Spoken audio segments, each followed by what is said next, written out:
Pociąg Regio do stacji Zielona Góra Główna przez stację Zmoszynek. Stoi na torze 51 przy peronie 4. Planowy odjazd pociągu o godzinie 16:08. Pociąg Regio do stacji Zielona Góra Główna przez stację Zmoszynek. Stoi na torze 51 przy peronie 4. Planowy odjazd pociągu o godzinie 16:08.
Pociąg Regio ze stacji Krzyż do stacji Kostrzyn.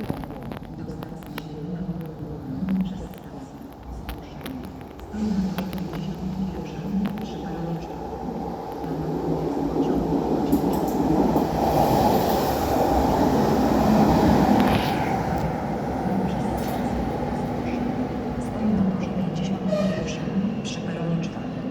Planowy odjazd pociągu o godzinie 16:08. Biegniemy.